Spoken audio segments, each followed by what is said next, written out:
introduction. Hi everyone, this is Colleen. So as Louis has mentioned, I worked at the credit model and methodology team at RBC during my past internship.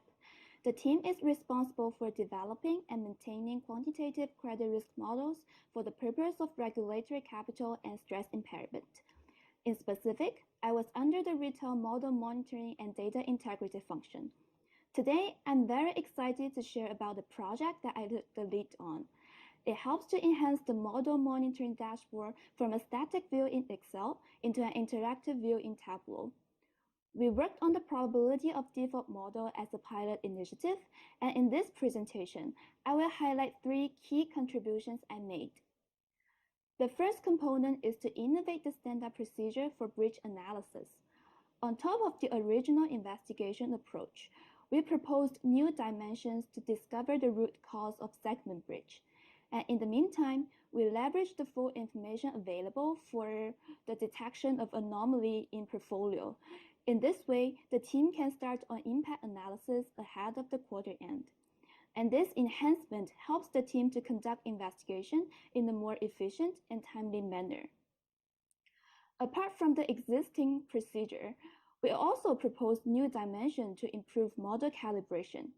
We conducted analysis on economic trend and parameter decomposition, and also dynamic visualizations are introduced to examine whether the current estimation approach is effective enough to capture the portfolio risks. This exploration did give us some interesting findings. We delivered the results to the parameter estimation team, and now the team is actively pursuing the next steps to resolve this issue. After the dashboard is finalized, we presented to the senior teammates in our team and proactively gathered their feedbacks. We also gave a 20-minute presentation to introduce the product at the biweekly learning forum, which had over 30 participants. This tool aroused interest in the audience, so we later on hold follow-up knowledge sharing sessions for people who would like to know more details. So in overall, the practical value created by this project is more than it is originally expected. It not only benefits the regular workflow of the monitoring team, but also derive valuable insights from a modeling perspective.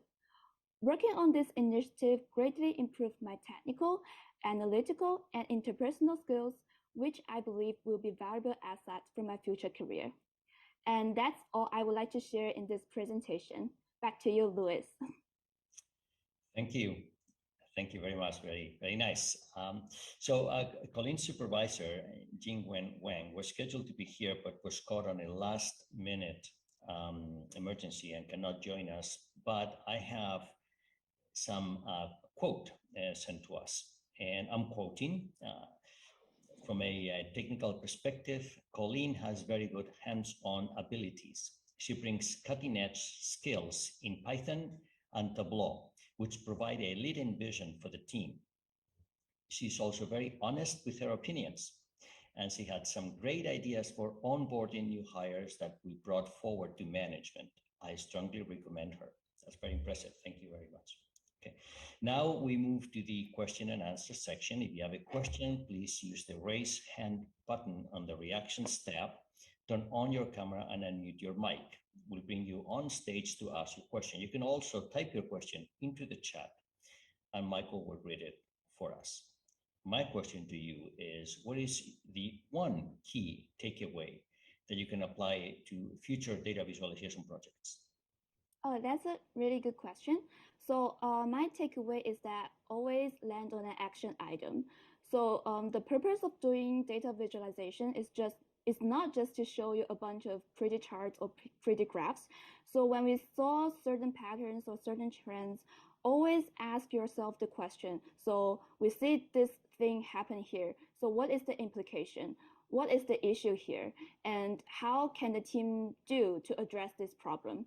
So for example, when we were doing the PD decomposition, we noticed that there's a consistent gap between the historical probability of default and the long-run PD we proposed that we use in the model.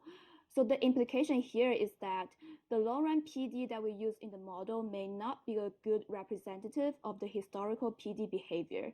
And the action item here is that in the future, we may need to select better representative samples to better reflect the historical trend when we do modeling. And yeah, so back to the question, the one key takeaway I would like to mention is always land on an action item. And I hope that answers the question. Yes, it does. Very well.